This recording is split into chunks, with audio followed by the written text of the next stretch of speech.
Time I go live, same time an airplane flies by. I'm on it today.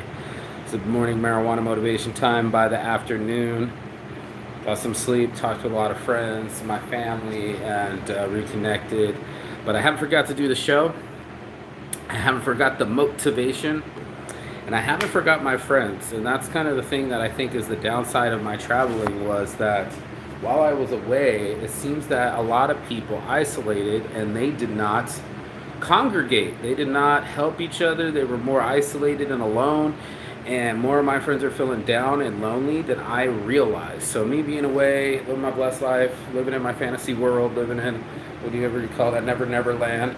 There are people that despite their external, which is basically most people in their social media or what they portray, they're really lonely inside. There's so many of us are clamoring away, finger banging our phones without actually touching anyone at all. And that, my friends, is the crutch of it. It has come to my attention how much we need each other. Not just my friends and me needing my friends and needing the positivity, but the ability to see a situation with some positivity, with an outcome, with some hope, versus this darkness. There seems to be a darkness where people needed medicine and then they need to get away from each other. They're getting isolated even from their families. Like I have a friend that won't even be able to let him see his son, and so he can't see his son. It makes it worse for him. And these lonely patterns that we ourselves are trying to break ourselves out of, but I don't know if all of us are on the same level as desire to shift our souls and shake out of our funks and be able to give our brain waves a different pattern. We'll hold a tube, that wormhole of thought, and just go really deep into an emotion, thought pattern, this wormholes that are available for all of us to spend the rest of our lives in our minds disappearing to. And then there's living in the now, in the power of now, and being able to create our realities in front of us instead of digging through old stories or digging through old emotions and staying in wormholes. We'll have the ability to actually create the new version of the wormhole, create the new version of our stories and chapters in ourselves. I was literally shifting chapters because every time I leave, 5 months, man. I've been in Finland for 5 months from the first time I went.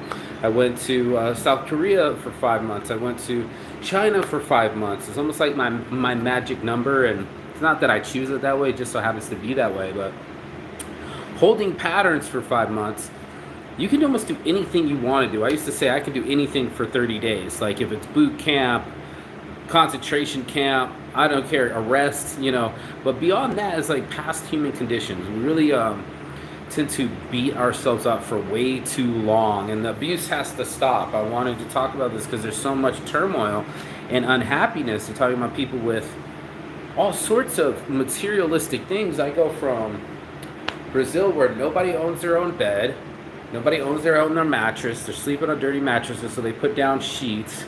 There's not a lot of furniture. There's like end tables and one of those fancy things called what are the things called? Not a lazy Susan. What are the things called? Anyway, one of those things. It's like none of these furniture items exist. It's just a basic bed. You're lucky to have a desk, and you're lucky to have a shelf to put your clothes on. And come here, everybody has a fuck ton of everything. The choices are endless, yet. The happiness is futile, and that bugged me. It bugs me that with all the things that we have as Americans, everyone has a car, where other people have never even owned a car, to a place where it's like you're going to end up shooting yourself inside your own car with your gun that you can afford because you can afford a life that doesn't make you happy. That's weird to me, that you would buy into and spend your time, dollars, and energy into a life that doesn't make you happy is kind of scary to me. So I'm not sure what kind of decompression I'm going through, or quarantine, or coming back. Actually, they didn't even tell me I had a quarantine coming back. But I am concerned about my friend's mental health, and I don't want to travel without him anymore. It's part of the experience is sharing it with people, especially the people you love and want to spend time with. And I just didn't want anybody to live a life unlived, right? It's still the same morning marijuana motivation. I still have that desire to reach, preach, and teach to people and reach them on a level where they can reach themselves, for fuck's sake, and shake themselves out of the situation. Where's the book at? I was just reading this right here. Um, the Science of Getting Rich. I haven't read in a while, but great book here. But we're always talking about, financial health, but they were literally talking about our overall well-being being derived from wanting to be rich or having riches or having the resources like friends. That's a different sort of richness, and what's the other thing? Supplies. We all got our food, clothing, and shelter, the 3 bad habits. But the quality of life, that amount that we stay in our head and the way we talk to ourselves, and that kind of outcome was really what the book kept going back to. It's kind of like that accountability driver's seat. If it's meant to be, it's up to me. And having that conversation with people, because it's not easy. It's not easy when you feel like life is happening to you and you're not in the driver's seat and you don't know what you're going to do and you don't know what it's going to bring. But my perspective is so much different. It's not like switching to, let's think about this positively. It's just like, no, I think what happens is our minds play tricks on us on all the things that we don't have. It's easy to focus on what you don't have. But it's not as easy of a conversation. It's like, dude, at least you got a son. Like I told my buddy, man, and he's safe and sound. It's never enough for us. And like all the products that we buy, especially here in America, all the products that they have, and all those things add up to unhappiness, imbalance, darkness. Like what the fuck, dude? So it's a bit of a shell shocker.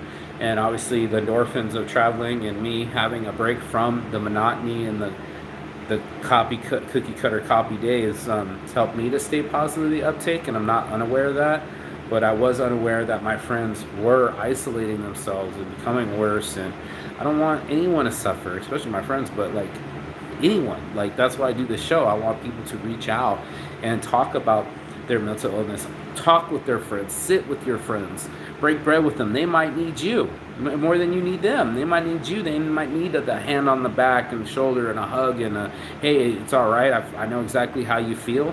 It behooves you, especially for the health of your life, to choose somebody other than a bartender to be somebody to bounce your emotional stability off of. The bartenders, their job is just to count sales and pump another drink in front of you. Your job's not to be a psychologist, and your Facebook's job not to be your diary, but it is your friend's job. So get yourself some day ones, get some people that you want to be around and talk about doing events and getting you out on hikes and art days and just creative days, because this is the thing that's going to be that magic little step that you need to get out the funk. And that's what it's all about, is getting out of the funk and getting back in the vibe. Should I do Vibe Over Funk shirt? Ooh, Saints Anarchy shirt. Vibe Over Funk. So, alright. On my heart from the start, your boy Marky Saint. I'm going to end it with that. If you got anything out of this, go on to Saints Addiction. That's my YouTube channel. I'm addicted to this life. It's a blessed life, and I love my life. So I share it. I share my experiences around the world traveling. It's here for all the good stuff, that the best part of life, so I can find that other people would be happy and not so grumpy, not so mean. I got out the plane, like it was like instantly there were a lot of grumpiness and infighting, little jarring at each other from these human beings of the United States versus the super chill environment I just came from. Brazil, people were a little bit aggro, and I don't know, missing their couth. I don't know what's going on with that, but that's what it is. It's a show. I just want everybody to grow and glow and be the best versions of themselves, so they're happier next to me. And that's morning marijuana motivation. So on my heart from the start, it's your boy Marky Saint, Saints Addiction. I'm gonna go ahead and light this with some Keef, because this is how we do it. This is how we do it.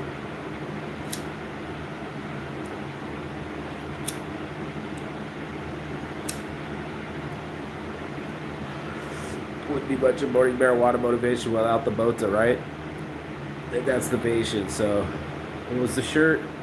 The shirt was Vibe Over Funk. I'll see you guys on the other side. Peace and love and chigata. That means goodbye, but not forever. And I'll see you on the other side.